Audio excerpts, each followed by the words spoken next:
महिलाओं का एडवांसमेंट हो रहा है। आजकल जो वहाँ विद्या साथ ससुराल वाले इसको रख नहीं है, महिला स्टूडेंट जैसे चक्कर में लोग कोतवाली देते तो उसको बुलाया है, पूरे ससुराल को ससुर को बुलाएंगे, सास को बुलाएंगे, वो हुआ है पहले फिर विद्या को अंदर कर देगा, मुकदमा नहीं पाना नहीं है।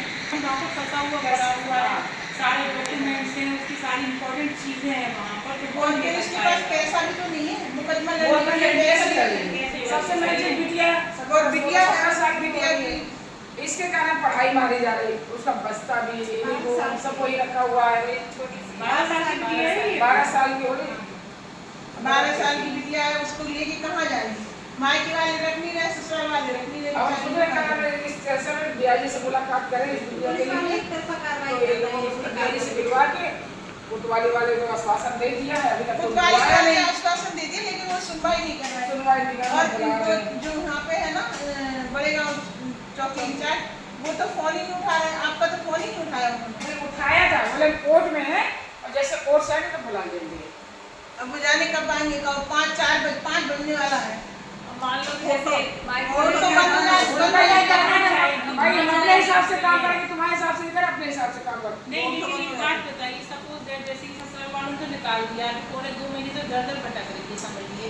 और अभी जिस तरीके का कल का प्रकरण है, जिस तरीके से इनके मतलब कि घर में मायके में विवाद हुआ है, इसके बाद इसकी स्थिति क्या रहेगी? ये 12 साल की बेटी को लेकर कहाँ जाएगी? भाई सका भाई नहीं, प्रशासन इसकी जिम्मेदारी ले रहा है कि बच्ची की संग कोई चीज होती है आगे चल के लेता है, लेकिन प्रशासन इसकी रिस्पॉन्सिबिलिटी ले रहा है कि यदि इसके ससुर को अटैक आ गया तो प्रशासन ये कह रहा है कि हम अपने ऊपर जिम्मेदारी नहीं लें। और आप ये बताइए कि वो सीनियर सिटीजन है, तो मैं कह रही हूँ कि 2 साल से चिल्ला रहा है, अभी तक क्यों नहीं कुछ होता उनको? सीनियर सिटीजन 2 साल तो हम लोगों को हो गया, इसके साथ तो अभी तक तो कुछ हुआ नहीं। महिला थाना कम से कम मेरे हिसाब से 7 बार महिला थाना जा चुकी है पिकअप लेकर। मैं स्वयं गई थी, संगठन के लोग गए थे, प्रशासन गए हुए था पूरा, लेकिन तब भी उन्होंने ताला नहीं खोला। ताला वो खोलते नहीं, फोन खोलते नहीं, बाहर से भी मतलब ताला खोलने की कोशिश की तो शरीर से और ये कहते हैं सीनियर सिटीजन है, यदि इनको कुछ होता है तो रिस्पॉन्सिबिलिटी आप नहीं क्या है।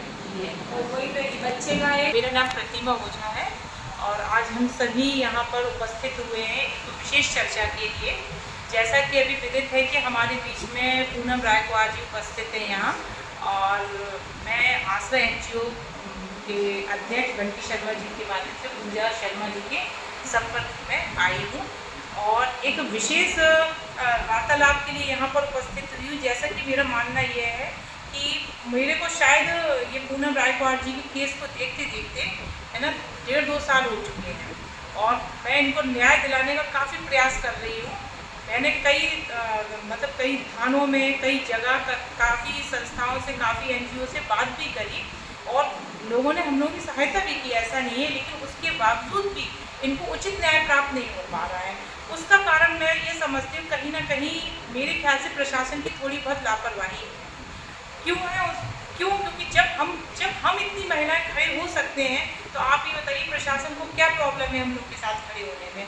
हम संगठन की वहाँ महिलाएं उपस्थित थे, जब इसको न्याय दिलाने के लिए गए तो वहाँ पर प्रशासन कहने लगा कि आप लोग साइड में हो जाइए, हम लोग बात करते हैं।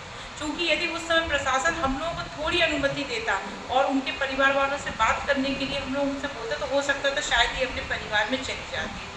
क्योंकि मैं इसकी सहायता इसलिए करना चाहती हूँ क्योंकि इसके साथ एक 12 साल की बिटिया है, उसके भविष्य को देखते हुए हम सब बहनें चाहते हैं कि हम लोग इसके साथ न्याय हो ना।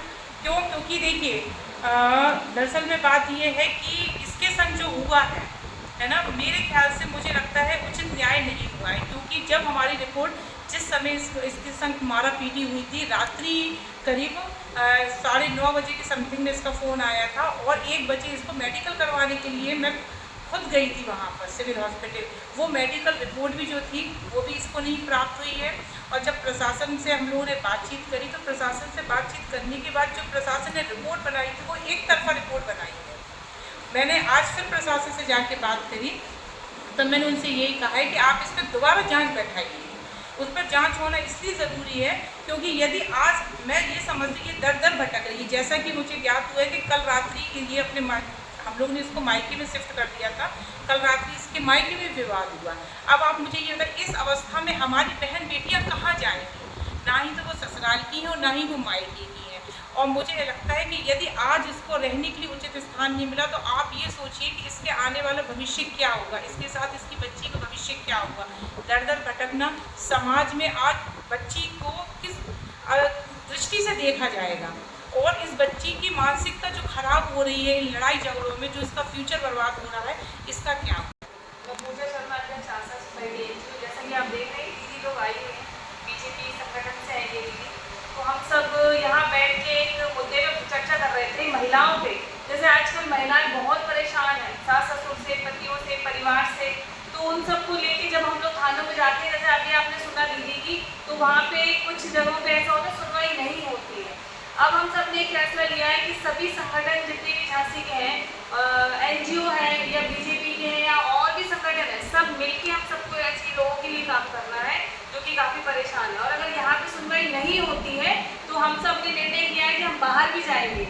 योगी जी, मोदी जी जो कहते हैं बेटी बचाओ बेटी पढ़ाओ, उनका नारा है, तो उस नारे को हम लोग सब बहनें मिलके ही पूरा करेंगे और ऐसी महिलाओं को हम लोग न्याय दिलाने के लिए पीछे नहीं हटेंगे। हम सब ने मिलके